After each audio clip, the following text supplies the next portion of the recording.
Welcome to Midnight Movie Talk, live from Los Angeles. I'm Eric Weber. On this Sunday night, it's the box office show and a lot more, because let's face facts, there's not a lot going on at the box office, as we do have a repeat again for Black Adam. I mean, what else is going to win when you give audiences nothing significant to see? We have next weekend, finally, Wakanda Forever, but we're stuck with Black Adam here, and it held pretty well here in weekend number 3.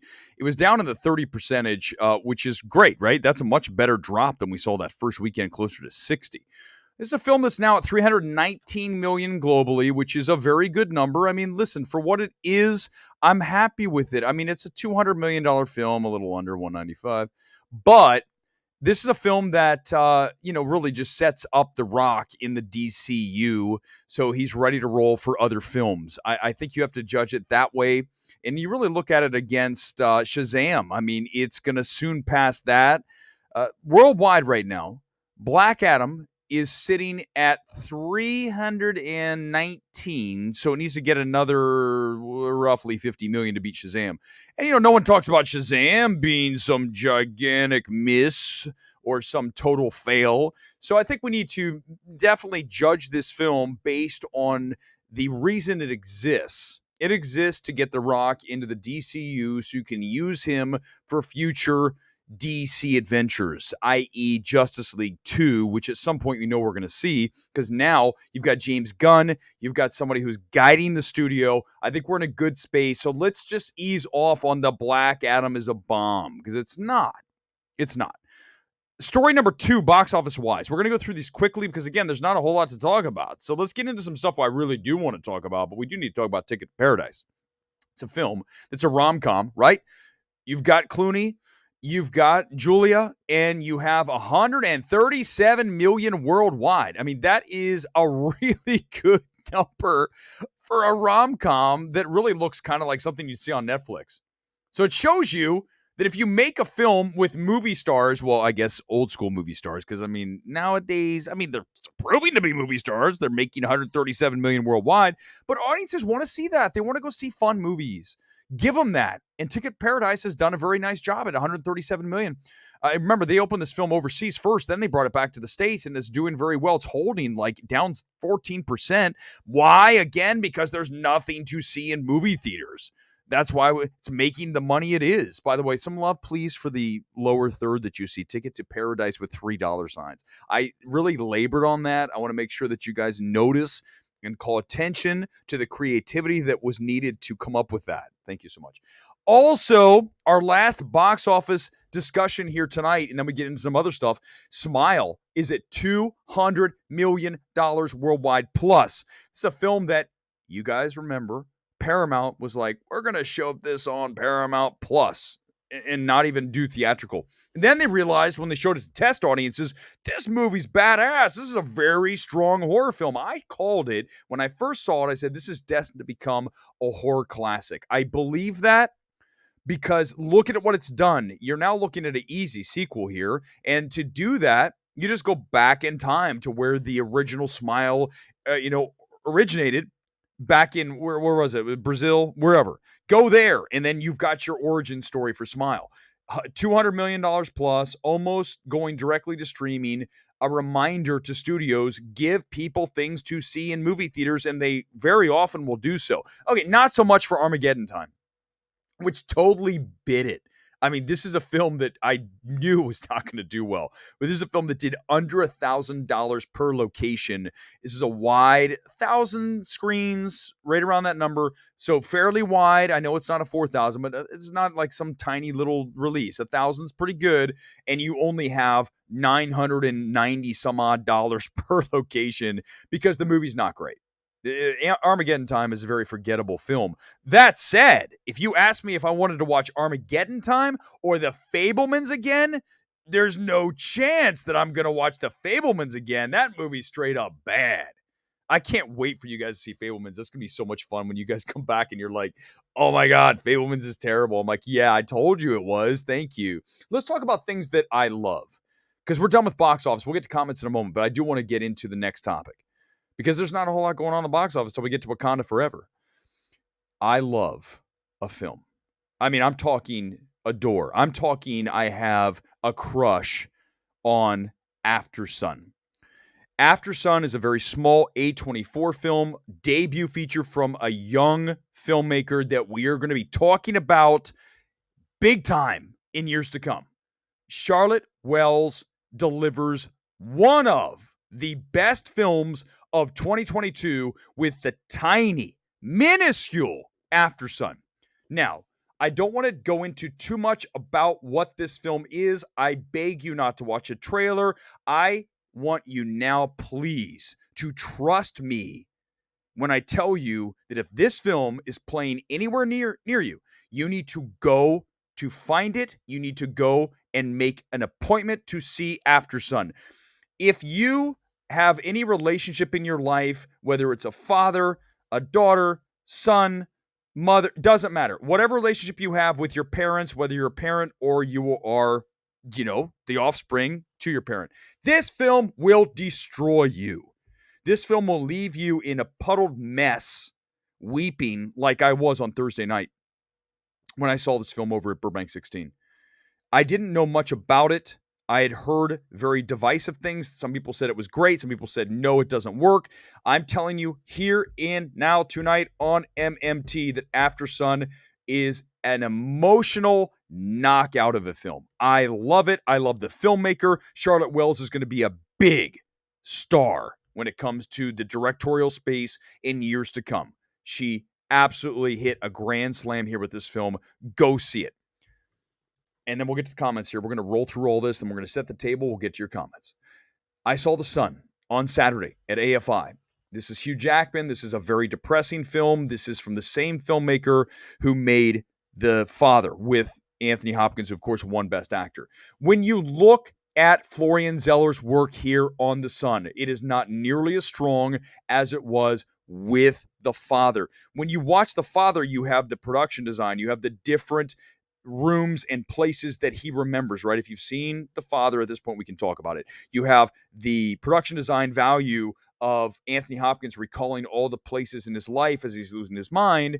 And I think that elevates that film. His performance is fantastic. Here you have a very good Hugh Jackman, and then you have this mopey son that just isn't quite right. He's not bad, but he's also not at a level that needs to take it to that next, right? When you're looking at a film like The Son, that's a very heavy film, you really want somebody that I could see a little more range in, and the young actor who plays Hugh Jackman's son is just not quite there, and the film itself is definitely a notch or two or three below The Father. That said, Hugh Jackman's one of the best actors of the year. When you look at the top five, let's do that real quick. Let's go to the top five. I think right now that when you look at Best Actor, we're done. I can tell you tonight, we're going to call it. We are going to call Best Actor tonight when I tell you this, that the winner is going to come from one of these five. That is how sure that I am that we are looking at our five nominees for Best Actor are right in front of you here tonight. Breaking news, everybody, on MMT. Here are your five Best Actor nominees. Austin Butler in Elvis. Tom Cruise, Top Gun Maverick. Colin Farrell, Banshees of Inisherin. Brendan Fraser, The Whale. And Hugh Jackman, The Son. Those are your five. You guys know I run Awards Ace. I usually have way more than five in key contenders. At this point, this is all we have. These are the five. The only person who has a chance to get in here, okay, I'm telling you straight up, the only person who has a chance, there's two, okay? Christian Bale in The Pale Blue Eye, that's coming in last minute because it's Christian Bale. It's Netflix, so instantly I have to say that it's going to be down. I'm sorry, we're going to get into that in a minute. Oh, man, we're doing another Netflix thing. And the other person is going to be coming from possibly Bardo, Diego Calva. That is it. Those are the only two people who have a chance here. I'm telling you now, we have our five. Butler, Cruise, Farrell, Fraser, and Jackman. If that happens, I nailed it, and we are months away because I have seen everybody else who should be in contention here, and just reading the room based on the names, look what we have if we do that. We've got Tom Cruise. one of, if not the biggest movie star in the world, based on him with Top Gun Maverick, the largest, most successful film, widely seen film of 2022. You have Hugh Jackman, major star. You have Brendan Fraser, comeback story. You have Colin Farrell, who is very good in Banshees of Inisherin. I do not love the film, but I do like his performance a lot. And then you have Austin Butler and Elvis, which was a big hit. Considering when it was released, considering what it did weekend after weekend, brought back a lot of older audiences to the multiplex. You're looking at our 5. That's it. That's our top 5. If that happens, you heard it here tonight on 11/6, November 6th. I just called the top 5. Let's get into comments here. And then we're going to go into our Netflix story. I'm going to do some comments, and then we're going to go back to the big story, which is Netflix is doing some whack shit again. I try not to curse, but whenever I talk about Netflix, I get like all bent out of shape. You guys know that. Okay, here we go. Welcome to the show again, guys, tonight. You're up. Let's do it. Gone Girl. I'm going to see Smile sometime this week for the 4th time. I love the movie. So did I. I mean, Gone Girl, this is a great film. It really is, and it really comes back to direction, Parker Finn, the choices made by him throughout the title sequence alone. Right when I saw the title sequence, I go, oh, this is a hell of a film. And it turns out I was right, because it only gets better. And it's very hereditary. It's very It Follows. No one's going to say it's original, but The Ring, but it's Parker Finn's direction that really drives it home. It's a great film. It's one of my favorite films of the year. Not just horror, but films. Shazam cost $85 million. Yes, okay, yes, there is the massive discrepancy in budget. I will give you this, Aaliyah. But this is what we need to remember, that Warner Brothers is not going to lose their ass on Black Adam. Okay, that's very important to note. So if you're not going to lose your ass, that's the major story, right? If you're talking Amsterdam, when it's going to lose $90 million or whatever it's going to lose because it's so god-awful horrible, that's a story. But Black Adam breaking even, which it looks like that's about what we'll end up with, okay? Breaking even or coming close to it. That is a win for Warner Brothers. And here's why. Because now you have The Rock in the DCU, and I'm saying that right now.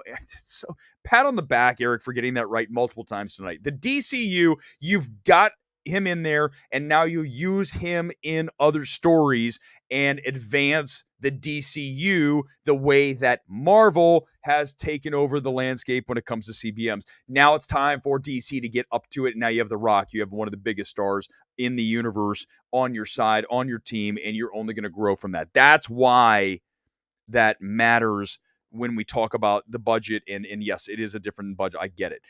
Black Adam's not a bomb. I don't, Patrick, it's not. China has to come through the ban, all this stuff, right? China's always this. We don't know if China's in or not. But again, for all the reasons I just said, it's not a bomb, okay? It's just not. If it came in at $175 million and that's where we're done globally, obviously we got a problem. It's a $195 million movie. And of course, we know that all the money that comes in does not go directly to the studio. You have the theaters get a cut. There's production and advertising. Obviously, the advertising is P&A, prints and advertising. We don't do prints anymore. We do literally stuff on flashcards and the email shit back and forth between the theaters. They don't send out the reels anymore, right? So that cost is largely on the advertising, which is quite a bit, but still they're not losing their ass, and Warner Brothers cannot lose their ass anymore. Okay. So when we look at Black Adam, it's just not a huge bomb. Is it a huge success? No, but it's also not a bomb. I really do not think that's fair. A Smile 2, Smile Harder. Let's hope to God they don't do that. All you got to do is turn one of the letters into a 2, right? We see so often. Just make the I a 2 at this point. SM2LE. And then we go, okay, or SMIL2. Whatever you want to do. Do not do Smile 2, Smile Harder. Just flip one of the digits to a 2. We are good. You're only 4 minutes late. At this point, you're later than that. No, you're here. That's all that mattered. Phantom of 3. Welcome, by the way, if I've not called you before. Welcome to the channel, guys, on this Sunday night. My favorite show of the night, of the week. Patrick, again, it's still a bomb. Even with China, it needs $700 million minimum to cover production and marketing because of the fact that you get the theatrical take. The theaters get their money. I get it. But I'm just telling you guys, ultimately, that when this film taps out over 4, it's not going to get to 4. It's not a huge bomb. This is not Lightyear. Do not tell me it's Lightyear. Do not tell me it's Amsterdam, because you have to look at the bigger picture. Sometimes when we talk about a film, we only talk about the film. There's nothing else to discuss. The film was a bomb. Amsterdam. Amsterdam is not setting up anything in the future. What Black Adam has done for the 150th time here on MMT, it has established The Rock as a member of the DCU, and you now have a franchise player to use in the future with your different installments of the films in the universe. It's that simple. So you can't just look at the number for Black Adam and say it's a bomb. This is not Amsterdam, where it's just the film and it's going to lose you $90+ million. This is a film that is about establishing a franchise character that you can use going forward in the DCU, now run by James Gunn and his producing partner, Peter Safran. So now you've got that set. That's why you got to look through it in different lenses. It's not just one thing. It's got to be multiple lenses. That's the question I want to know too. How did it cost $200 million? Let's start with one thing that we know was very expensive, The Rock. The Rock's salary, I don't know if they've reported it, but let's just guess it was at least 25 probably to come in, and then he might have gotten a back end of the cut, right? So when the final thing comes through, he gets a percentage. Let's just say it's 1%, maybe it's less, whatever that number is. I'm not privy to that shit. But if he gets a cut of the back end, then he's going to get something, even if it loses. I imagine he's probably got in there, hey, listen, I don't care what it ends up with, I still get a percentage. So that costs a lot. Then you have the effects. Effects are always expensive. You have locations. You have just everything that adds up. I would never want to budget a film. I would be terrible. I would ruin. They would be like, Eric, you didn't give us nearly enough, and now we're short by 10 million, and we can't even finish the film. That's why I will never do budgeting. I will do creative only. Creatively, I got you. Production, numbers, no chance in hell. I don't even want a part of that because I'm going to ruin it. I'm going to make your movie and not even finish it. So I would be terrible with numbers. Okay, I'm done talking about Black Adam. I'm sorry. I got to look for it. I hit the button. Todd, good evening to you. Not convinced that Cruz gets in yet. Butler, Farrell, Fraser, Jackman looking good. I have Bill Knight. No, listen, you can't. Todd, I'm glad you brought this up. You can't put Bill in over Cruz. I have not seen Living. I'm going to do my best to see it very soon. But there's no way in hell, head to head, that voters are going to pick Bill over Tom. No chance. You are spending too much time. Todd, I love you. You know that, but I'm gonna come after you now. You're spending too much time on Gold Derby. You're spending too much time listening to these idiots who don't know what they're talking about. Because you've got to understand that people on Gold Derby, 95% of the time, don't have a goddamn clue what they're talking about. Last year, they had, remember, up until like the last minute, they had, what's his name from that completely forgettable A24 film that, God, I'm forgetting it. It was the one set in the apartment, and it was kind of like this borderline horror film. And I'm even forgetting, I love the actor, but everyone had him winning supporting. He wasn't even in the picture. He wasn't even nominated. This is Bill Nighy. I think that's how you say it. I've never said his name. To have him in the race over Tom Cruise, you should just think logically. That's not going to happen. Okay? If it does, I will say I was wrong. I don't like doing that very often, but I'm very rarely wrong. But in this case, I will come back. A small film from Sony Pictures Classic with an actor that is respected, but not Tom Cruise, is no way in hell getting in over a Paramount movie that is the top grossing film of the year so far, and likely will be domestically the top grossing film. You're telling me the Bill from Sony Pictures Classic, a movie no one's even going to see, is going to beat Tom Cruise? No chance. Get off Gold Derby. Don't do it. Oh, God. See, I didn't even read your comment, Leah. I'm glad. Listen, I don't even want to take part in Gold Derby. Honest to God, if they asked me, I'd say no, because you guys are so wrong all the time. Why would I want to associate myself with a website that's wrong? Oh, I'm bringing the heat now. I'm bringing the heat. Oscar voters are conservative. Well, if that's the case, then they're going to go for Tom Cruise because they all really like Tom. Listen, people love Top Gun Maverick. I went to a party the other night. By the way, why am I wearing a sport coat and a hoodie tonight? Because I went to a dinner tonight for Triangle of Sadness. Really nice. Thank you, Neon, for inviting me to that. But I'm here live telling you that I went to a Top Gun Maverick party Friday. It's that time of year where I'm just like running all over LA. And can I just say one thing before I continue there? Let me just pause. Can I just pause? And I'm going to come back to it. I want you to know something, that when you watch MMT, when you're watching Midnight Movie Talk, you are not getting someone who is in Kansas City, in Dayton, in Savannah, Georgia. You're getting someone in Los Angeles who is, and let me tell you why that's important. Because I not just watch the films, I am in the middle of these things with the filmmakers and listening to awards voters, having conversations with them over the open bar. Usually it's vodka soda. And I have discussions. What were your favorite films? What performances did you like? The value of being here in the epicenter of where it all happens, you can't do in Kansas City. You can't do in Savannah, and you can't do in Dayton. Can't do it in Boston, where I used to be. So remember that. The source, when you come here to MMT, we are in Los Angeles, and that is the movie capital of the universe.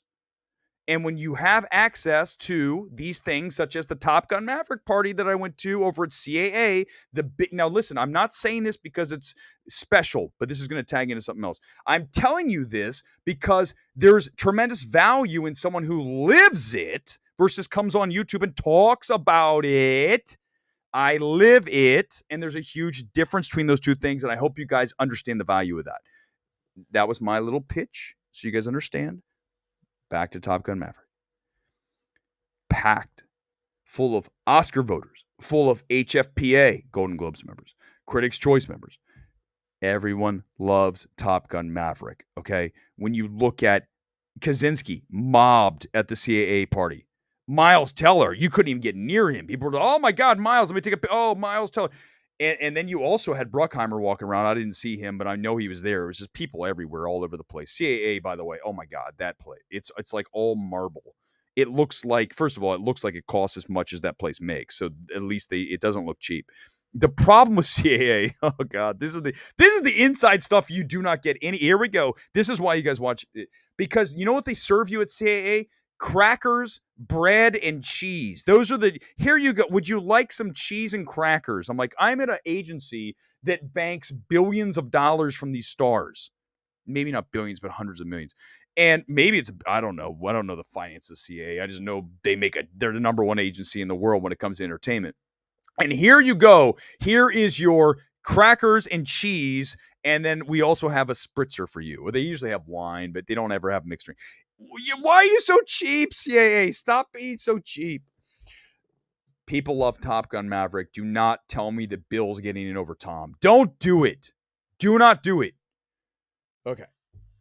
Since I'm in this mood, I'm going to roll into the next thing, and then we'll get back to comments. Here we go. This is very important that this is going to be really fun. You guys are going to, this is when Erick goes off. Here we go. This is tonight's headline. There's two different headline stories I really want to talk about. The topics you're not going to get anywhere else. This is diving deeper below the surface to almost like a psychological level. You ready? Here we go. So on Friday night, I mentioned that I went to the Top Gun Maverick party. I also saw a movie called Close, A24. I like it. There's some things I really would like to change about the film. I went from one place to the other, and in the meantime, I went up and checked out AMC Century City. I walked up, to go. I bought a ticket because when you have A-list, you can go in. It's like free, right? You just hit the button. I go up and I take a picture. I'm not kidding. This isn't. Look at the timestamp. I take a picture of the lobby. Hold on, let's pull it up. Let's just pull it. I take a picture of the lobby. Now, this is all going to come together. Just bear with me. This is going to come. We're going to be a little circuitous here, and then we're going to get to a point. Is that from Glengarry Glen Ross? That was gold. All right, here we go. Here we go. Okay, so let me pull it up. Give me a second here. Okay, so this is the tweet I sent the other night, and it kind of went crazy. I just sent it and didn't think twice about it. Give me a minute. Let me pull it up. And let me tell you why this is important. So I'm up there, and I look around, and I go, what the hell? There's like nobody.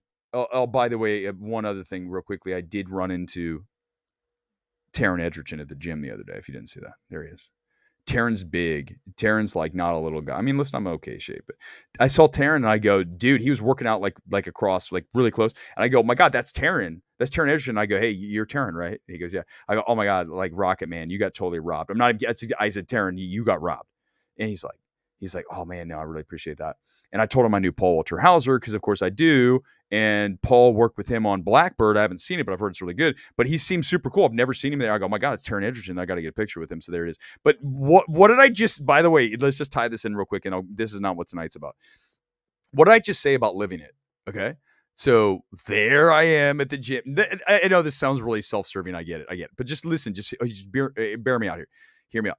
So what I'm saying is that when you're in the middle of this, things like this happen, and therefore you learn things. I'm not saying that Taryn told me like, he's getting ready for a Marvel movie, but he might no. But you know what I'm saying. So okay, let's go back. Sorry to do the detour. God knows that's all this show is, a bunch of detours. Here it is. This is what theaters look like on a Friday night when you give moviegoers 0 compelling new releases. Armageddon Time, not compelling. You had the small, which actually did well. The anime film did, a little under 10 million. But I'm telling you, I walk in, look at the timestamp, 9:34. I take a picture of the lobby on a Friday night at 9:30. There's nobody. There's a guy taking trash out. If you zoom in, let's see if I can look at see the guy in the back. That's a guy taking trash out. For everyone, we're coming back to this. Here we go. Get ready. Here we go to the point. I send the picture and I don't think twice about it. I go, it's empty. This is not good for theatrical, but the studios are to blame, not AMC. I'm not saying it's AMC's fault that it's empty, but these idiots, and yes, you're an idiot if you're one of these people. Listen to me, because here I go. If you're an AMC stockholder and all you care about is nonstop cheerleading crap about AMC and, oh my God, the stock's going to the moon and blah, blah, blah, blah, blah. Stop being such a goddamn stan. Don't be a stan like that.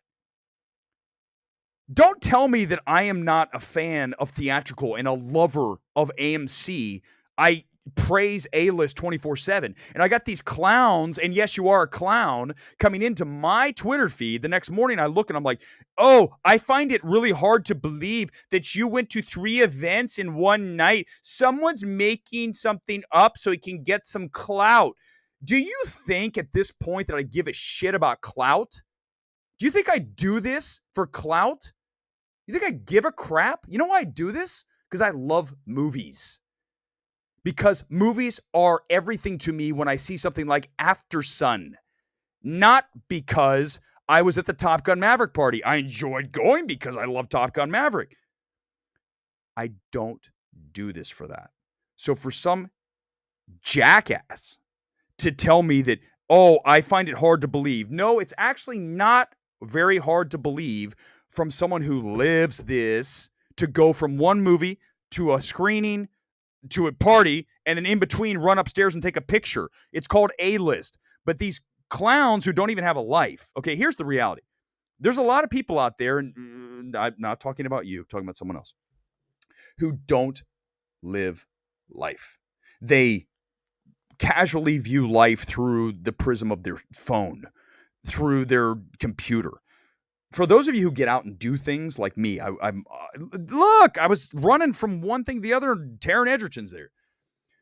Get out and live. But the people that don't understand that go, oh, this guy's making things up. I'm sorry we've gone into it dark, but I'm angry because don't be a stan. Let me explain that one more time.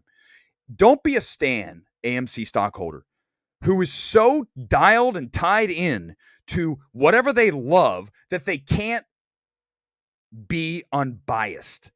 You have to remain unbiased to be able to exist. I mean, why would you ever want to, I don't care if you're Democrat or Republican, why would you ever want to say everything that a Democrat says is great or everything a Republican is perfect and great? Why would you ever want that? You would want to look at each individual idea and value it on its merit, not on who said it. So if you're a stan of AMC stock, you can't stand when I send a tweet out that says there's nobody here. It's truth. That's what it will look like. It was 9:34. Look at the timestamp, you idiot. Not you. I love you guys. That guy. If you're a stan and you're so attached to something that you can't be unbiased and objective about it, don't be like that, man. Be more like it's cliche as hell. Switzerland, where you're just the oldest thing. I'm like Switzerland, I'm neutral, but really, truly, live your life like that. You're going to get better results than being tribal, whatever it is. And these AMC stockholders, wherever you are, come in here. If you're an AMC stock, come in right now. Bring it in. I'm going to the comments right to you. Yeah, thank you, AJ. I laughed my ass off when all these people rate. Isn't that? It's actually, you know what the truth is? It is embarrassing that these people lost it over me saying there's nobody in the theater. Like, it's embarrassing to me for them. Like, I look at, I think his name was like PK something rather. I look at that fool, and yes, straight up tool, and I go, my God, you must be a miserable human being. Like, the first thing you say when you see someone did 3 things in one night is, oh, that's impossible. He's doing it for clout. Oh, really? Why don't you get out and try to live a life? How about that, PK? How about you try that, big boy? Because you won't, because you don't, because you're just tied into your AMC stock.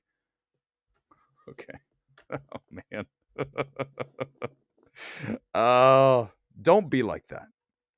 You live in a big city. I live in a big city. People don't live in big cities. Yeah, thank you, Ken. Exactly. And also, we have options. When you live in a large city, in a major city like Los Angeles, Ken, you're in Boston, we have things. We don't have a one-horse town. We don't have literally the one multiplex out by the interstate. We have multiple theaters, multiple invitations. I could probably go to 2 or 3 events every day right now across Los Angeles. The truth is, I'm kind of burnt, so I try to hit one when I can. Seeing Black Panther tomorrow. We'll talk about that more in a minute. And then I'm going to be going to another movie and then another thing and then a party. But the point is exactly, we don't get angry with me because we live. Don't come into my existence and tell me, oh, I don't think this person actually did that. Well, if you live in Dayton, you probably can't even comprehend that. I lived in Columbus, Ohio, which actually is a pretty cool town. But still, it's not LA. So, yeah, Boston kicks ass, by the way, too. Okay. It's because here we go. Aaliyah, are you ready? I don't know if you really do. We really want to do this? Do we want me to rant on Netflix again? Okay. All right. I didn't want to, but here I go. Glengarry Glen Ross is amazing. By the way, is that not right? Is that not circle and come to a point? Or is that no shit? That's Breakfast Club, isn't it? So I'm gonna bang my head. Yeah. Okay. All right. Here we go. Glengarry Glen Ross is freaking amazing. Do you think David Mamet should have won Scream? Oh, Glengarry Glen Ross is one of my favorite films of all time. I mean, I know it's initially a play, but my God. Think about the actors in Glengarry Glen Ross. Then we'll get to Netflix. Think about who's in that. Jack Lemmon. You got Spacey before he was canceled. You have Alec Baldwin. You have Ed Harris. And then you have Pacino. I mean, good Lord. Are you kidding me?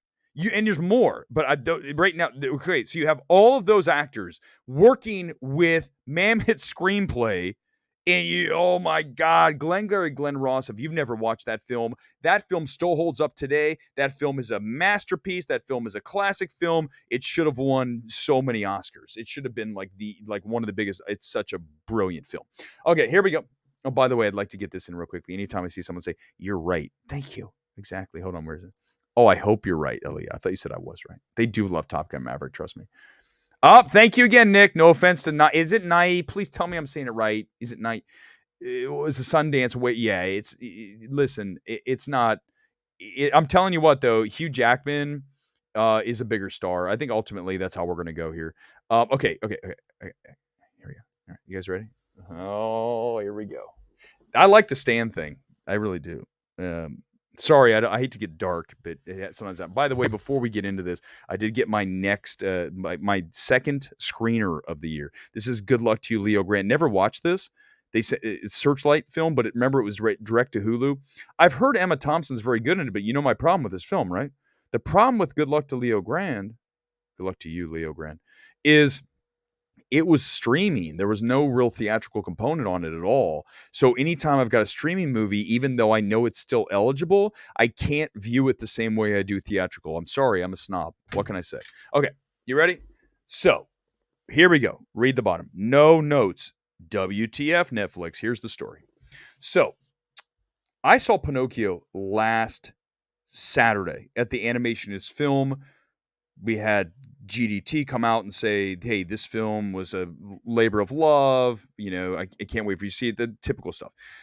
And he did the same thing on Saturday night, came out, talked about Pinocchio, had its premiere at the AFI Fest here in Los Angeles. And before the screening, he apparently said, this is what here we go, that during the making of Pinocchio, the studio, Netflix, had no notes, no restrictions, no guidelines for Guillermo as he made the film. Now, you might say to yourself, that's great. Let Guillermo. No. This is the problem with Netflix. You cannot give a filmmaker no notes. You have to have a note. I can tell you the first note about Pinocchio. Lose 10 to 15 minutes of this film. Note number one, pretty significant note. And the fact that Netflix is not giving their directors any notes, which he freely admits and he was happy with. It sounds good on paper. When you have Guillermo del Toro, he doesn't need notes. I got news for you. Everybody needs notes. You could come in here tonight, clearly, and I'm sure you'd be right, and say, hey, what you just did about the no stands was a little fine. That's a note, and you're probably right. But I would listen to it and come in the comments and give me a note. I mean, you know what? Let's do that. Let's have you guys in the comments as I do this. Give me a note. Don't be anything. I swear to God, if you guys say the hair looks like crap, you're out. I am blocking you. You're out of the entire thing because I told you that I'm growing my hair out like the Lost Boys. I'm trying to get some kind of mullet. It's getting longer in the back. So do not come in here and give me a note about the hair. Do not give me a note about anything that is physical because I know that I've note time. You have to give directors notes. I don't care if it's something small. I don't care if it's something like the score isn't that good. The songs aren't great. By the way, both notes. Score's solid. Songs are not good. They're very forgettable. So here's my note. Too long and the songs aren't great. Go back in and write new songs. They're like, shit, we can't do that. Well, sorry. That's my note. Deal with it. You have to give notes. And one day, I swear to you guys, it's going to happen because I will manifest it. It will happen. I'm going to sit down and I'll be on the other side with a director saying, this film is good, but great example. Let's do that right now. Here's a note.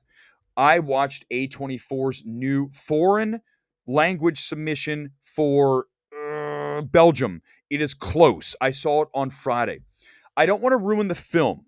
It's very hard to give this note without ruining the film, but I will tell you this. It's a tragic tale of two 13-year-old boys as they enter into a new school. Okay, I don't want to say anything more than that. I will say this for my note. I'm watching the film, it's wrapping, and there's a moment where there's a perfect opportunity to insert a memory, a quick, even if it's just a flash, a memory of the past that would have gutted people. It would have literally ripped their hearts out and thrown it on the floor like Itchy and Scratchy. God, I love Itchy and Scratchy. And it would have. And the director, who is very talented, I like what he did largely with Close. The fact that he didn't, and I was watching it going, this is the time. This is your moment to insert that shot. It never appeared. And I go, oh my God, I can't believe you did that. So my note for Close would be you have to insert the memory there. And here's what's going to happen. If you instantly test screen the version without it and the version with it, I am telling you right now, it's 100% better with my addition. So you have to have a note. Do not give directors no notes or get people to give better notes. What notes do you have for me, guys? What notes? Come on, roll in and give me a note. Oh, God. The Russos making movies at Netflix with freedom gives you Gray Man. Applause. Gold star for you. I need to star more of your comments, guys. I'm doing it now. AJ, dead on. Okay? And you get, exactly, with notes, you get Endgame and Infinity War. Without, you get Gray Man. AJ, one of the best comments we've had. It's exactly it. And it's exactly what we just talked about. You can't give studio making filmmakers no notes. You have to say this needs to be changed. Pinocchio, cut 10 minutes. Thank you for getting it. I'm glad Thank you. Exactly. Gold comment. Well, listen, at this point, Kevin Feige deserves more credit than the Russos. I would agree with that. I don't have any problem saying that that's probably correct, because if we look at what the Russo, I can't, why are we doing this? Okay, all right, we'll do it one more time. If you look at what the Russos have recently released for us, including Cherry and now The Gray Man, and then you look back to their work at Marvel, just use Endgame and Infinity War, you clearly see filmmakers who, when given no guidance, make crappy films. Give me a like, because that was 100% accurate. Please. I don't beg, but I'm going to say that was cold. You have to have notes. You cannot let these people make whatever film they make. You can trust a filmmaker to make a good film, but you still have to have someone in charge who has the ability and the talent to say, like with Close, insert this shot. This is a better film. I told you guys about Coda. Drove me crazy. I watched Coda. She's last shot of the movie should be her looking at her family, giving them the Coda, the love sign, which I believe is love, instead of the car driving off. I go, what? Sean Hayter, what are you doing? You're showing a car. The last shot is her face. It makes you crazy. These studios, Apple's getting paid millions and millions and millions of dollars. They don't have someone who can say, Sean, the last shot is her face. Why am I doing that? It makes me furious. You see, this is why I do this show. To have someone come in and a studio head goes, my God, he's right. Yeah, be more of a dick. Be more of a dick as a studio head. Do it. Scott Stuber, lean into the dickish side of you. You got to do it, because it's not working right now. That's why he had to recut Bardo. Netflix it's done. This is it. It's over tonight. I don't care, because I'm right. Scott Stuber, your job as a studio head is to say that a film needs work, and you're not doing it. You're just handing money to filmmakers and saying, make whatever film you want. And that's not a job. I could do that. You just tell me, Eric, here's how much we have. You have 10 million. Give that to Bong. Bong, go make your movie. No. Can I see the script? I love it. Here's some suggestions. I think we need to do this and this. I love it. Let me show it to my script assistant here. I think they're going to give you some other things, but I think we're on a good path. You don't just go, here's your money. That's not a studio head's job. You got to be a dick, or at least really assertive. And if what I'm saying is being a dick, then so be it, because what's the purpose? The purpose is to get a better film, which Netflix needs. That's why they have to go back and recut Bardo and cut 30 minutes out of it, because they let Iñárritu make whatever the hell movie he wanted to make. And now you got to go back and recut it and tell critics, hey, by the way, I wasn't right about that one. I think it's better if it's you watch it at 2:30. Why didn't you do that the first time? Why didn't you make it shorter the first time? Because we let Iñárritu do whatever he wants. Well, there's your problem. Don't let him make whatever he wants. Clearly, he doesn't have you can't trust him. He made it pretentious. I haven't seen it, but everyone tells me. Pretentious, overlong film. And if you have someone who is fearless and is a little bit more dickish, they are going to be able to tell Iñárritu, Del Toro, Bong, hell, bring me, even though he was super intense when I talked to him. I mean, like, I think it would be like crazy intense. Bring me Tarantino, Quentin. Oh my God. Once Upon a Time in Hollywood is great. I mean, I love the film, but dude, we gotta cut some of these scenes down. Some of these scenes just linger too long. And while I love the film, this film is even better if we bring it in at closer to 2. What was it, like 2:45? Let's bring this in at like 2:10. Let's cut every scene down a little bit. You know, when he's talking to the young actress, I'm forgetting her name right now. I talked to her during award season. She was also just in, by the way, that's why I knew her. She was in, what the hell movie did I just see? God, she's in a movie I just saw. The girl from whatever the hell movie I was talking about. Now I've completely lost complete focus on what I was talking about. You gotta have a studio head who's a dick. It's gotta happen. Be more of a dick. Oh my God. Exactly. This is another major problem, by the way. Now we're off the rails, which is when the show's best. Why did we even need another Pinocchio movie? The funny thing about listening to Del Toro, when I heard him on Saturday, and apparently he echoed the same sentiments on this Saturday. They had two different premieres of it.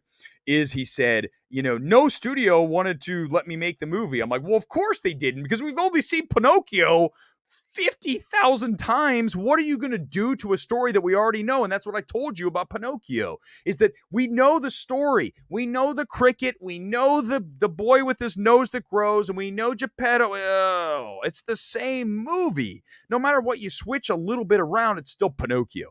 That's why the studios didn't want to make it, Guillermo. Next time, instead of spending 2+ years making a movie that's completely, other than the artistic value of it, as far as the stop motion animation, come on, I mean, God. But for next time you want to make a movie, Del Toro, make a stop motion Shape of Water. Don't make a stop motion Pinocchio. That's the problem. So I don't see how it's that hard to understand why studios didn't want to have you make the film. Because they're probably like, why do we need another Pinocchio? Which is exactly what we have. Oh my God. You guys know, listen, you guys know I'm right. 100% right on all this. Margaret Qualley, that's exactly right. You guys know that I'm 100% correct when I say these things. Like everything I say, you're like, oh my God, there's truth in that. Yeah, that's true. That's true. That's accurate. Because we're telling it like it is, which, okay, I mean, we're at this point, we're already mirror and snow. And yeah, exactly. So he's like, why do we need it? Okay, so let's do it again, because I really want to. I'm really in the mood to do this. I talked to someone tonight. I didn't think I was going to do 3 like major blast sessions, but here we go. We already had Don't Be a Stan, or at least be a reasonable stan. We had Netflix, give your director's notes. And now we're back to the one that I really want to hammer down on here tonight again. You guys need to stop valuing the words of shills.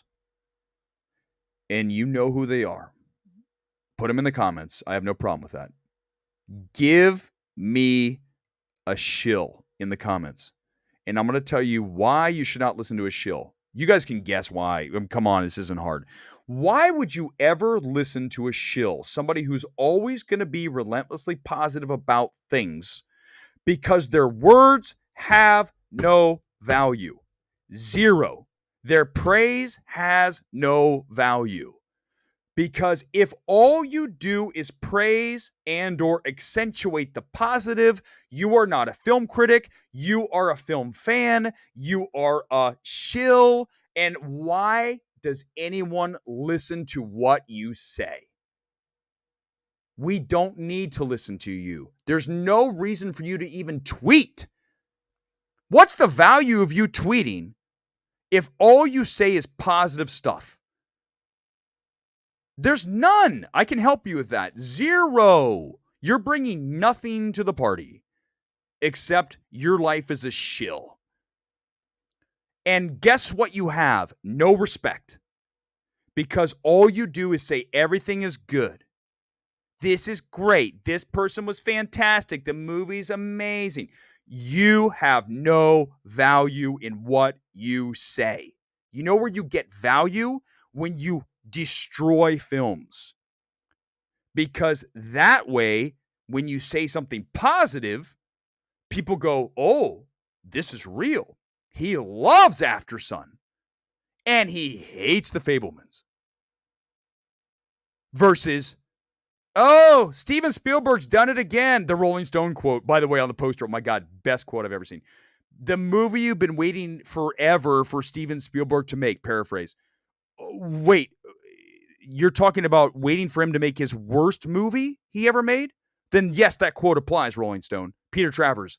That quote absolutely applies if we've been waiting years for Spielberg to make the worst film of his career.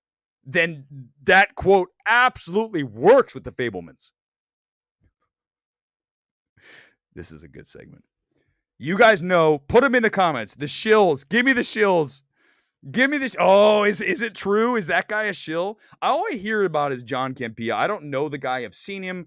I might have said hi to him at maybe one of Chris Gore's functions. I don't know him. I can't.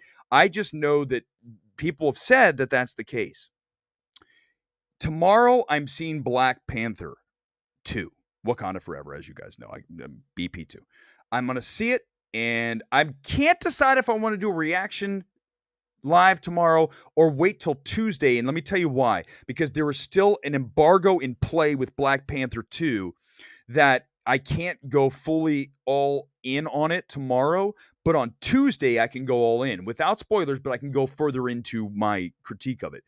And if Campea, and I know he's got a popular show, no one is suggesting that John Campea, from what I know, isn't a big deal. He makes a ton of money doing this. But I said from day one when we started MMT, this show is about being real. This show is not about being a shill, about being a fan. It is about being objective. It's about acknowledging when things are great and when things are terrible. That's what we want to do here. And get your brain thinking to be open to many different things. That's what we really want to do too, is to be able to view a film like AfterSun and love it for what it is, appreciate it for what it is, and then turn around and hopefully tomorrow watch Wakanda Forever and go, man, that's a great film too, but they're completely, universes apart from filmmaking process and just as an overall film. But that's what we're trying to do here. I don't know what Campea does, but he's not the first guy I think of. But okay, so Brandon says Campea criticizes movies pretty evenly. I think he's accused of being an MCU shill while criticizing She-Hulk. I mean, who didn't criticize She-Hulk though? Yeah, I don't know. I can't speak to him. That wasn't the first person I thought of, but there's a lot of people on Twitter. I don't want to call them out. You guys can do it, but I'm just going to tell you guys that there's no value in being a shill.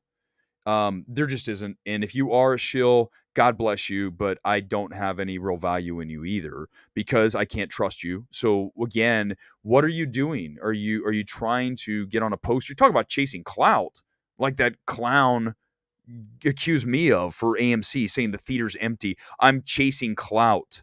Yeah. Oh yeah, that's what I'm doing. I'm chasing clout walking into an empty concession area on a Friday night to take a picture because I was like, what's it look like in here? Oh my God, this is exactly what I thought it would look like. There's nobody going to the movies because there's nothing good.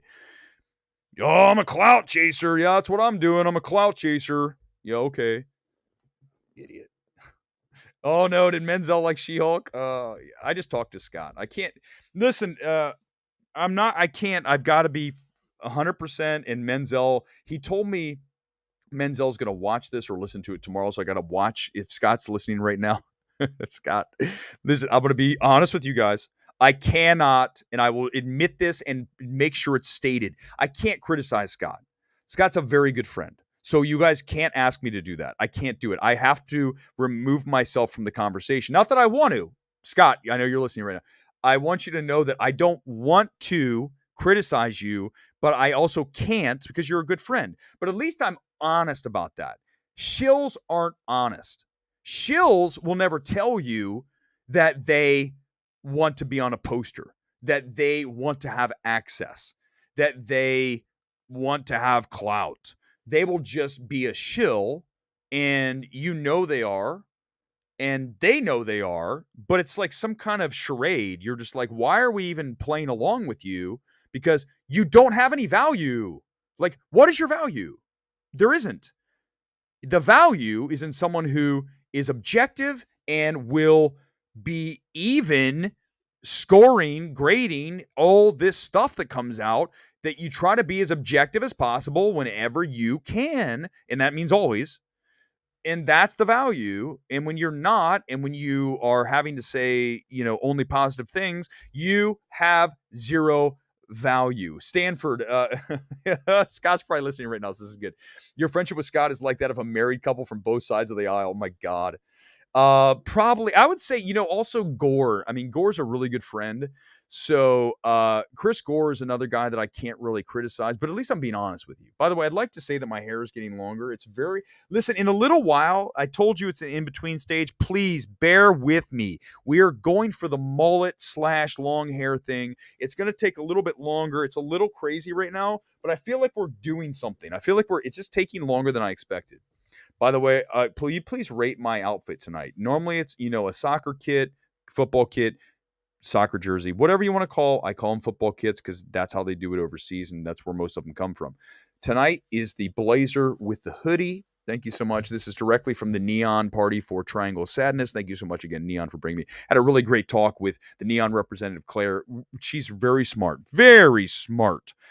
film person. And we talked about our favorite films. I love listening to studio people talk about things because they really love film like I do. So you're talking to someone who's knowledgeable and loves film and produced, like literally is in the company that is releasing things like Parasite, Moon Age Daydream. So to be able to glean information from them, to, listen to their thoughts, I love. And that brings it back to what we talked about earlier. Being here in Los Angeles is very valuable, okay? I mean, going in the epicenter to these events and living it brings you closer to the action, okay? And if you're ever out here in LA, at some point, we already got to 1,000 subscribers. I told you that was it. That was honestly the goal. We're good. I don't care what happens now. But when I said this, when we have a goal, we got it. Now I'm going to start giving things away, such as possibly the Good Luck to You Leo Grand screener. This isn't really good enough for the wall, right? I mean, when we look at the wall, we have to have at least a film that's theatrical. So Hustle's a problem for me too. The reason Hustle's up there is because I don't think it's an awards film, so it has some value in that. I know that's kind of like rude, but hello, I mean, that's my specialty.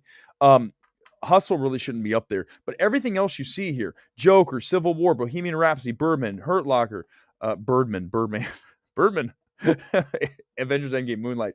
It's up there. I mean, there's an It FYC screener. These are all FYC. I mean, Leo Grand, as much as I enjoy, the fact that I hear that Emma Thompson's good, this doesn't belong on the wall. Right. When we get a Top Gun Maverick screener, it's going right there. Like that's going to be Maverick. In fact, I'm going to ask Paramount for like 5 or 6 of them. We'll just make a whole area of Top, because I love the film. If I get an After Sun screener, I'm putting After Sun right here, like over Dune. By the way, I think it's pretty cool that I ran into Taron Egerton at the gym because he's right there. We have our first person that on the wall. Well, I've met some of these people, but I met Andrew Garfield. He's over here.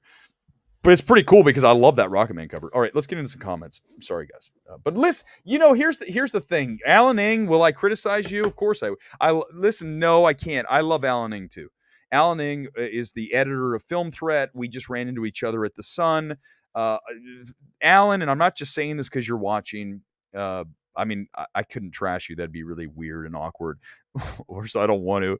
But Alan's really smart. I value his opinion a lot. I think one thing about Alan, please don't get embarrassed by what I'm about to say. He's very objective, and I know that he doesn't have an agenda, which those are the people I love to have in my life. And as much as you guys want to say about Scott Menzel, if you think that he has, he does not. The one thing about Scott that I love is he will destroy a film. I mean, like literally open fire and just like, here we go, nuke time. And that's what I like to do. So I like that. Alan is very smart. If you don't follow Alan Ng on Twitter, do it. He's, again, editor of, what's the exact title, Alan? Will you tell me? But no, I will not criticize you because I love you, Alan. You're a good dude. SSSRR, everything ever all at once belongs to them. No, don't do this to me. Don't, please, guys, do not make me do the everything everywhere all at once. Don't, please. I can't do this tonight. I can't. The hair is kind of crazy, dudes. I mean, it's going to go through, I told you, a very awkward, kind of fluffy, like it's not doing what I really want it to do. I don't know. Probably next time you see me, I'll have my head shaved. No one rated the outfit tonight. The hoodie. I mean, the hoodie with the jacket's pretty. Can you hold? Let me stand up. Look, like the hoodie with the jacket. Come on, guys. Give me I mean, this is good. This is a solid awards outfit. And the best thing is I can do this. Hey, baby. It's getting weird now. Hey, guys. What's up? I should have actually walked in like that. I mean, it's Hollywood, so I could probably maybe like there. About there. Hey, what's up, man? Is there anyone in the world that is the anti-Schultz? I don't watch Robert. I know is he there to counterbalance John Campea? John Campea is like a force. The man makes a ton of money doing this. So are you kidding me? It's like you guys, I kind of make fun of Grace Randolph. And I don't mean it but the one thing you can't say of Grace Randolph, you can't say that she's not successful. I think anybody who does really well and makes a lot of money doing what they do, you have to at least admire, right? Even if you're a hater, you have to go, oh, I don't like, Grace Randolph's the worst. But Grace Randolph makes a ton of cash. So I'm not saying that makes her good. I'm just saying we need to extract the ability to be successful at something and admire it. That was really well put. I might have to. That was good. That was good. You guys apparently you guys like him. Okay, hold on. I think that I need to watch the show once in a while. Someone told me that you need to watch John Campea. I'm like, why would I want to watch that? I want to do my own. I don't want to be John Campea. I have no interest in that. I mean, again, I'm sure he's editor. So what, Alan? I'm the editor in chief of Awards Ace. If you see let me show you my site one more time if you haven't seen it. In your face, Alan. I'll take your editor in chief and raise you one editor in chief of Awards Ace. If you guys want to talk about awards, whatever we have, we're gonna go a little longer tonight because I'm just like, Sunday night's like the mood night. So if you guys want to go longer, the outfit's an 8.5 out of 10. What the hell? That's not very good.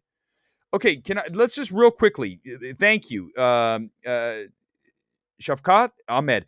Thank you. The hair and jacket looks good. Let's just ask this question and then we'll go. Movies that needed an editor for 500. Okay, hold on. 8.5. So wait, real quick. So Gone Girl's got an 8.5. So if I go here and then I give the chest a little more, right? So we go a little more chest and I walk in like this with the hoodie a little more puffed. Are we up to like a 9? Like, where do we get to the level where I'm a little higher? Like, is it more zipped? Is it less zipped? Is it more like fully open with the chest and maybe how about the hoodie on? What about the hoodie on? And then like open with the chest like this. That's like a 10. If I would have rolled in, oh my God, dude, I look like the Terrifier. This is bad. This is a terrible look. I'd be like the Terrifier with an open chest. Hey, what's up? No, this is not a good. This is, God bless. That's a terrible. Thank you, Sharkov. Is it Shafkat? I apologize if I ever don't do the name right. Please, Ahmed, thank you. Wait, what's for free? I don't know. I'm missing that. Hold on. Let's see. Let's see. Oh, here we go. What's your best directorial effort that you've seen this year? I love that question. First of all, SSSRRR. Oh, wait, hold on real quick. I'm going to get to that. Less zipped. Okay, fine. There it is. This is the final look for the rest of the show right there. This is so bad. I swear to God, if someone takes this video and uses it and goes that, you guys suck.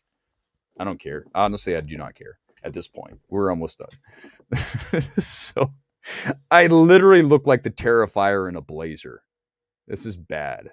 This is not working. And I sincerely apologize, but we're at the freaky part of the show where it goes completely off the rails. That's when the show is actually best.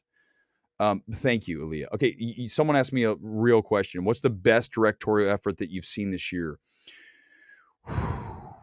Todd Field, Tar. Charlotte Wells, Aftersun.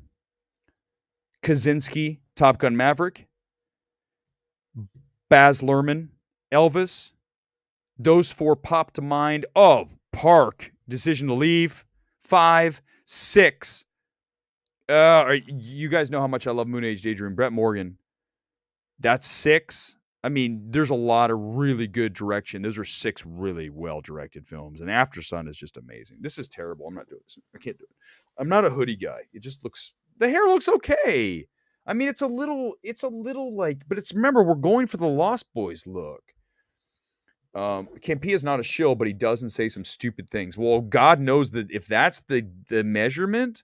then I'm screwed because I say a lot of dumb things. Not really, but occasionally. Or definitely one thing, I definitely like lay into things really hard when it gets like, it's like I really should like have a way I could turn the light down and make like the back turn like red. Maybe we could figure out a way to do that where I can turn the light all of a sudden and like, okay, hold on. Let me just show, just bear with me for a second. It's going to take me like 1 second. Give me 1 second. Okay. So, all right, let me see. Let me turn this down. Okay. So there's that. Now, hold on. Let me change the background. Let me change it to red. So, wait. Where is it? Red. No. Damn it. Where's the red on this? There it is. Okay. So, check this out. Okay. So this is actually the lighting when I wish I could just hit a button. And when I was like going off like I was on the AMC shills, like the stands that are like, all they can do is talk about how great AMC is and you can't be objective about anything, that all of a sudden the screen goes like dark like this and the lights in the back, almost like a strobe light, Do I have a strobe light thing on here? And it literally, like, you go, what the hell is happening here? Because then you can see the red on the mic. It's like, here comes Sinister Erick, right? And then you go, holy crap, here he comes. Like, when I go off on Netflix, this is what we. It's a little dark. Let me turn the lights back on. A few more. Yeah. I mean, but you know what I'm saying? I'm trying to get a mood here. Hold on. Let me turn the light back up. This is the See, guys, this is. All right, there. I did a little alert, and I'm gonna leave it writ. This is what you get with a live show, as opposed to the people that go. So I did, and what I saw, and then I mean, kind of boring, Just be real. You owe Grace Randolph an apology. I thought she was bad. That belongs to Soups. Oh my God, that kid. Don't even. You talk about a shill. Oh, how does that guy have an?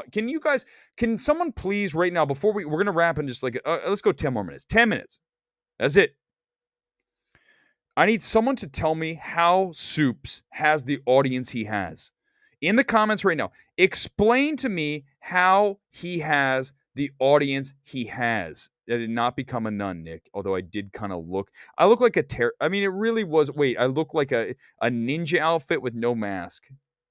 I mean, it's not a good, but I do think that Aaliyah's right. The chest open is like where it's at. What's up, everybody? I would have walked in and Neon tonight would have been like, sir, you can leave. I don't know. What if I just walked in, like, literally into the party like this with the thing open and just say, hey, man, what's up? They're like, dude, who are you? And you're weird. Well, I mean, the second part of that is absolutely accurate. Weird for sure. Unfortunately, they kind of are aware of who I am. That's good or bad. Paul, good evening to you. It's Terrifier meets Con. Hood off. Yeah, hood definitely. When you have hair, you don't want to like cover up the hair, even though it looks like a total shit show right now. I'm so sorry, guys.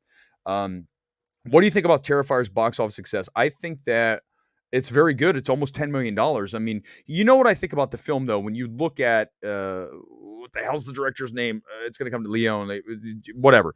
When you look at the film, I love Art the Clown. I do not love how it gets out of control with the violence. I know that's the point, but I'm just telling you that Art the Clown's badass, and I want to use him in a less splatter fest film. I want to put him in a Michael Myers type of Halloween movie that's anything but Halloween Ends. I want to buy Art the Clown.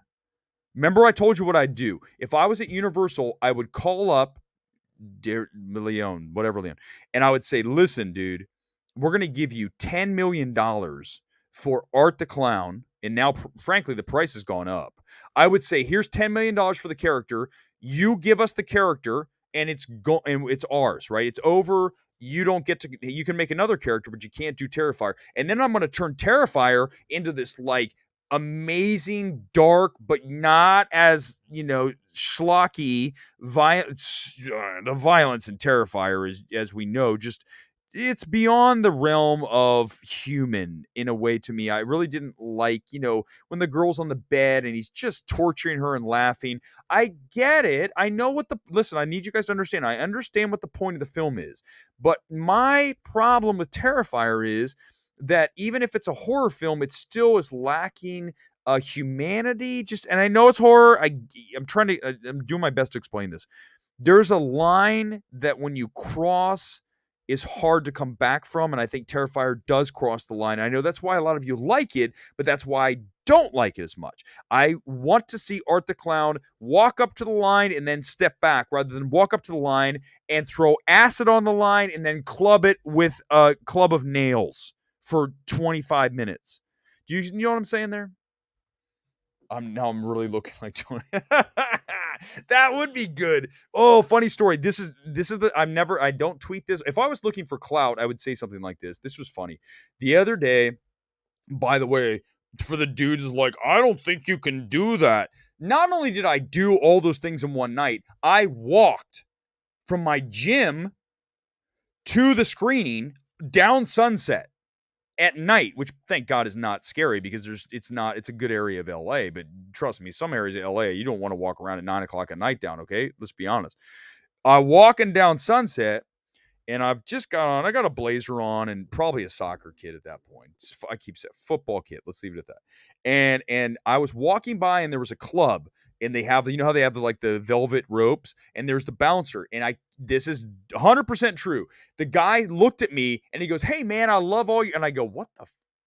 He really did believe that I was Robert Downey Jr. He literally he didn't watch Midnight Movie Talk. Well, we don't know, but he goes, "Yeah, I love your oh, you're so great." I go, "What the hell?" And I just kept walking because it was awkward. Because I told you guys, if you haven't heard the story, the reason I have the goatee is because I used to be a TV news anchor, if you can believe that, and I could not have facial hair. I once did a show, and the guy said, the news director, who was a schmuck, he was, oh my God, that guy. I could tell you stories about that dude. At this point, I don't give a crap. I'm not getting back into the TV news business. Screw that. Can you imagine doing a TV? This is the kind of TV news show I'd do, and they'd be like, "You're fired." I'd be like, "Fine, go yourself." Here's the so this guy, I did a show when I came in like over the weekend, and I kind of grew like a little bit of a 5 o'clock shadow thing. And the news director, I'm not even kidding you, I did the whole morning show. We had a show from 4:30 to 7. And then he came in at like 7:38. He goes, "Hey, Eric, come into my office." And I go, "What?" I was, listen, you guys know me. I mean, I was not, you talk to my bosses, you know what the one thing they'll tell you? They'll be like, "He was kind of unmanageable." I'm like, "Yeah, but here's the reality. If you just let me do my thing and don't try to micromanage me, I'm fine.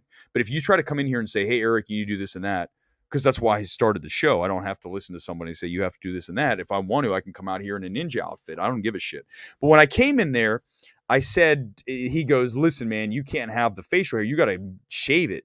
I had to go shave off my goatee / 2-day growth, whatever the hell it was, before I went on the air again, because he's like, "You can't be on television look like that." I'm like, "I look cool. What are you talking about?" So when I got out of it, I said, "I'm going to grow a goatee and I'm going to look like Johnny Depp." That's what I said. And it turns out that everyone says I look like Robert Downey Jr. I go, "Well, I mean, what else can I do? I can't change my face. The goatee's the goatee. I mean, it's the Johnny Depp goatee, isn't it? Kind of pretty much. I mean, I don't know what else I could do. I mean, I could just go with a mustache, but I don't think that would work. I could try it, but the problem is it takes a long time. Anyhow, I was trying to look like Johnny Depp, not Robert Downey Jr. So if you want to confuse me for somebody, please say Johnny Depp. I'll be like, "It worked. Amen. Hallelujah. It's real."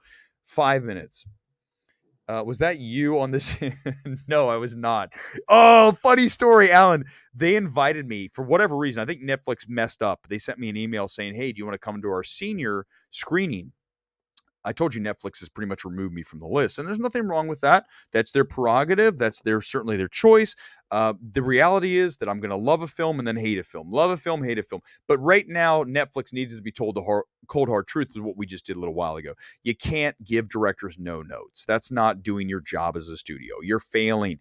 Okay, so anyhow, they sent me an invite, and it was like, "Guess who's going to be there? Robert Downey Jr." And I go, "That's just a little weird." Like, then I'd be accused, because here's what would happen. If I went to the event and he's there, and then someone's like, "Well, let's just say I got a selfie." I wouldn't even want to, because it's weird, because I'm telling you guys, I didn't do this for that. Like, you guys got to understand, there's one thing that I can't do is lie. I'm very, very, very, very horrible at it.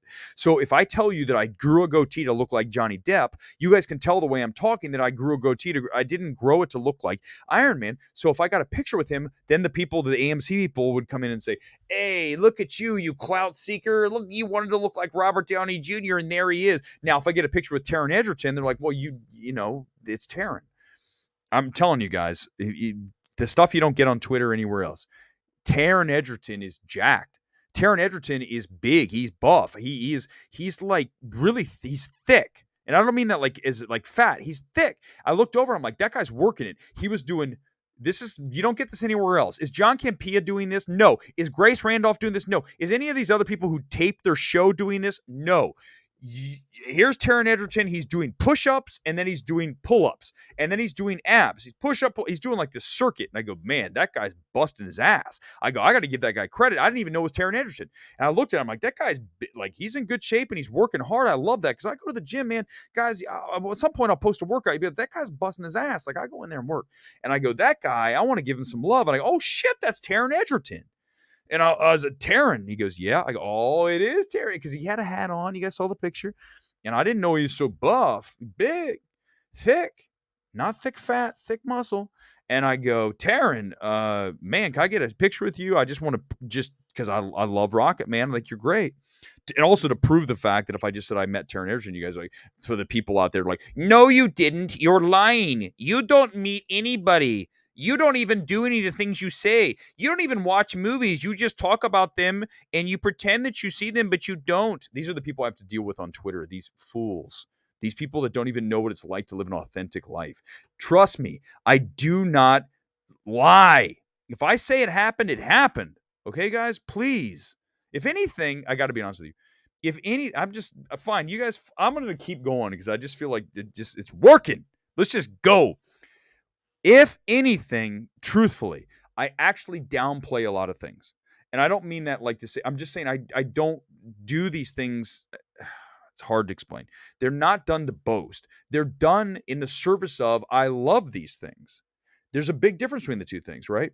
So if you ask me, Taron Egerton, great example. I was excited because he was in good shape, whoever that guy was. I would have talked to him if it wasn't Taron Egerton. The fact that it was Taron, I go, oh my God, that's awesome, because not only are you a badass working out, which I love because I would go in and tear this shit up at the gym, I love the gym. It's like a huge part of my life. It really is that when I see another guy like that, I'm like, I want to give some love. Like, you're let's motivate. That's fantastic. And then I realized it was him. But the point of it is that it's the motivation of it.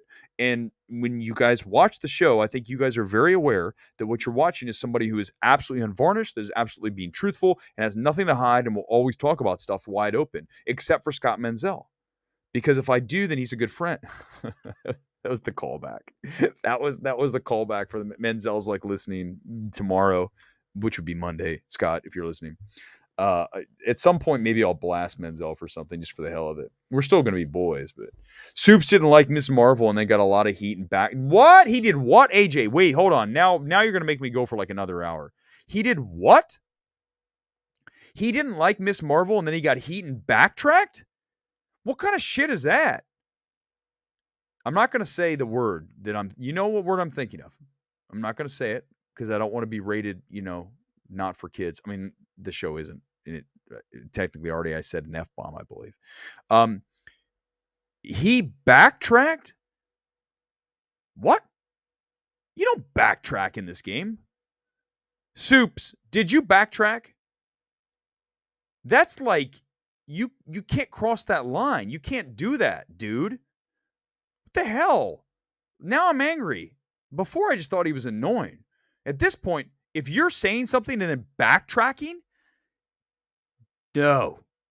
There's no other way to say no. Do not ever do that.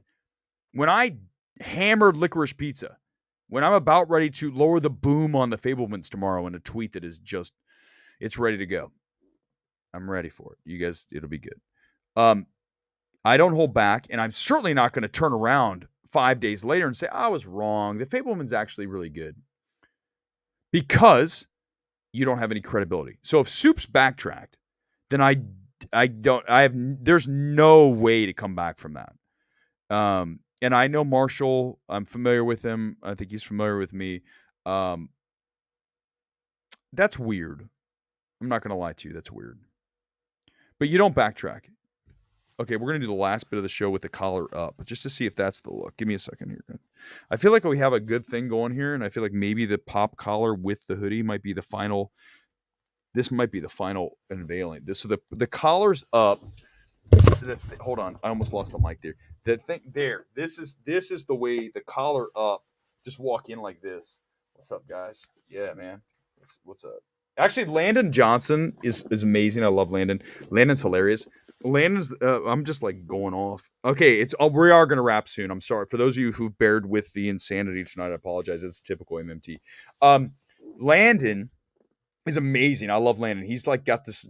Landon Johnson's great. Follow him on Twitter. Landon is a energy plus person. He is relentlessly positive, and I love him for it.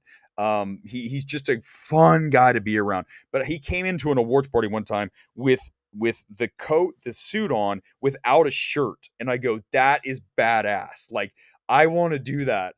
But I'm not Landon. Landon's like, that's what he does. But one thing love about Landon is he'll hang out in WeHo with me all day. Landon, we're going to hang out in WeHo. I love WeHo. I love it. All right, we're almost done. I look like Robert Downey Jr. when he's boxing. That's right. That is true. That's when he's sitting there and he's like, I want one of those. Right. That's it. This is not intentional. This is not the point of tonight. But you're 100% right, Brandon. That is a star comment. A 100% star comment. Ken, he's trying to give you notes. Which one? I did ask you guys for notes, and you said the thing. Can you get your ex boss to trim Bardo? It's still way too. I don't even want to see it. I honestly have not seen it. I don't know. Top 5 performance of the year, and then we're almost done. We're gonna fire through these. It's really quick. Top 5 would be Kate Blanchett, Austin Butler, the gal from, I don't know her name right now, the one from Decision to Leave. That's supporting. Carey Mulligan's very good. I love the young girl in The Woman King. Danielle Deadweiler's very good but the one performance of this year is Kate Blanchett. No question about it. None. We've done a lot of things at this point that feels like a job. People who haven't done what we have don't understand it. They don't understand how common it is. And thank you, Ken. Exactly. I think if you don't live this stuff, you believe almost it's like a fantasy or it's not real. And the reality is, in my life, for whatever reason, it's fine. It doesn't make it better or worse, is that things like running into Taron Egerton at the gym or going to a Neon party or going to Top Gun Maverick and seeing Miles Teller, these things are just what we do. It's not something that we consider really exceptional. It's just like our life, and you do it. You don't do it for those reasons, but it's just part of what you do. It's like, imagine anything. Like, imagine being an NFL. Okay, please, I'm not saying I'm an NFL football player. But imagine like being an NFL player, you're just like, that's normal for you, right? To go out in front of the cameras and play the game in front of millions and millions of people. That's just what you do. They don't think twice about it. That's what we do here as film journalists. You can't be too awed or overwhelmed by people that you run into, because ultimately they are just people, right? So you need to value them, everybody, the same. So I value meeting Taron the same way as I'd value a worker at the front of the gym or someone who's a waiter. It's true. I swear to God it is. You guys know, listen to how I talk. You know it's not bullshit. I don't overvalue people, because now, do I admire them for things? Yes. But I don't say this person, Taron Egerton's like a god and the guy behind the front desk is not. No, they're both human beings. And I think that's the key here. When you are an objective person and you do what I do, when you value everything that way, then it's very easy to identify what's good or bad without having any agenda. That was good, man. Okay, we're almost done. Last time, Scott Menzel backtracking. Yeah, did he? Oh, I'm gonna talk. Listen, I'll talk to him tomorrow. Scott, if he's still listening, are you backtracking on one of your 2020 movies? Don't do that, Scott. I do not have a lot of respect for that. Don't do it. I'm interviewing Paul Walter Hauser and Dennis. Is it Lehane? I don't know how to say his name. On Thursday for Blackbird. It's what we do. Exactly. By the way, Ken, I'm not even kidding you. Please, when you talk to Paul Walter Hauser, just do me the favor and say, hey, Erick was talking about you. And see if he says Weber. Just do me a favor.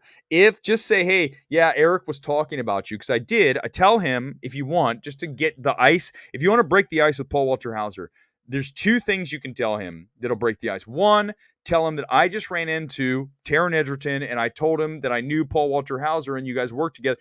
Tell him that story, that I saw him at the gym. And then the other one is, ask Paul where we both rode on the same bus one night. We both got on a bus and we went somewhere. Just say, hey, do you know who Erick is? See if he says Weber. If he doesn't, then forget the whole thing. But if he says it, then say, he wanted to ask you, what bus did you ride somewhere? And if he tells you the answer, and he will, then there you go. Because that's what we do, Ken. Thank you for wrapping the show. That's the end. We're done.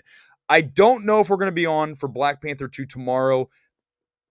Please check the community tab or my Twitter, and I will let you know. But we are going to do Black Panther 2 Wakanda Forever either tomorrow night or Tuesday night.